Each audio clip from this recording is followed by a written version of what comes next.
શંકાસ્પદ રીતે હત્યાધારી અંગેના પલવાના મેળવતા કુલ 21મો પાસેથી કુલ હથિયાર નંગ 25 કિંમત ₹25 લાખનો મુદ્દામાલ કબજે કરી આગળની કાર્યવાહી કરતી સુરેન્દ્રનગર જિલ્લાની એસઓજી પોલીસ. સુરેન્દ્રનગર જિલ્લાની એસઓજી પોલીસ 25 નંગ હથિયાર 25 લાખના અત્યારે ઝડપી પાડતી એસઓજી પોલીસ સુરેન્દ્રનગર.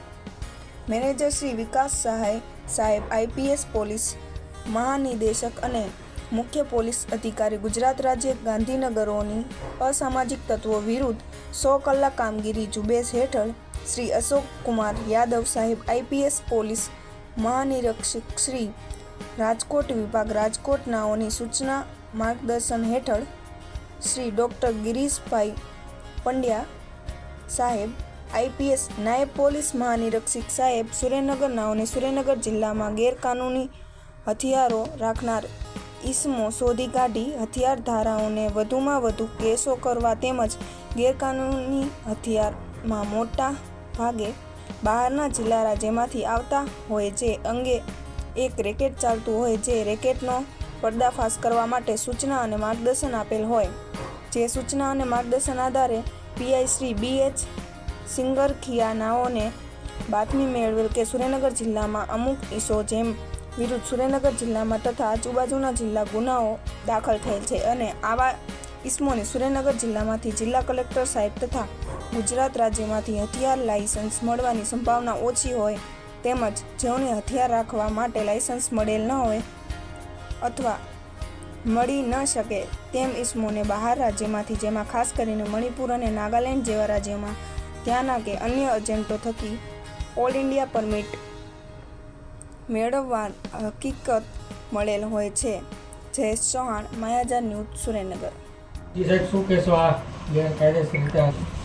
ગુજરાત રાજ્ય પોલીસ વડા ડીજીપી શ્રી વિકાસ સહાય સાહેબ નાઓની અસામાજિક તત્વો વિરુદ્ધની 100 કલાકની અસરકારક કામગીરીની ઝુંબેશ અંતર્ગત રાજકોટ રેન્જ આઈજીપી શ્રી અશોક કુમાર યાદવ સાહેબની સૂચના અને સુરેન્દ્રનગર જિલ્લા પોલીસ વડા ડીઆઈજીપી શ્રી ડૉક્ટર ગિરીશ પંડ્યા સાહેબના સીધા માર્ગદર્શન હેઠળ અસામાજિક તત્વોએ ધારણ કરેલ ગેરકાયદેસર હથિયારો અંગેની બાતમી મેળવી કાયદેસરની કાર્યવાહી કરવા અંગે સૂચના આપેલી હતી. જે અંતર્ગત એસઓજી પીઆઈ શ્રી ભાવેશ સિંગરખિયા નાઓની બાતમી મળેલ કે અમુક ગુનાહિત પ્રવૃત્તિ સાથે સંકળાયેલ ઇસમો જેમને સુરેન્દ્રનગર જિલ્લાથી ગેરકાયદેસર રીતે હથિયાર કરવાનું મળી શકે એમ ન હોય તેઓએ એજન્ટો મારફતેથી નાગાલેન્ડ અને મણિપુર રાજ્યમાં પોતાના રહેણાંકના પુરાવા ઊભા કરી અને લાયસન્સ પરવાના મેળવેલ હતા અને સુરત અને હરિયાણાથી હથિયારો ખરીદેલ હતા.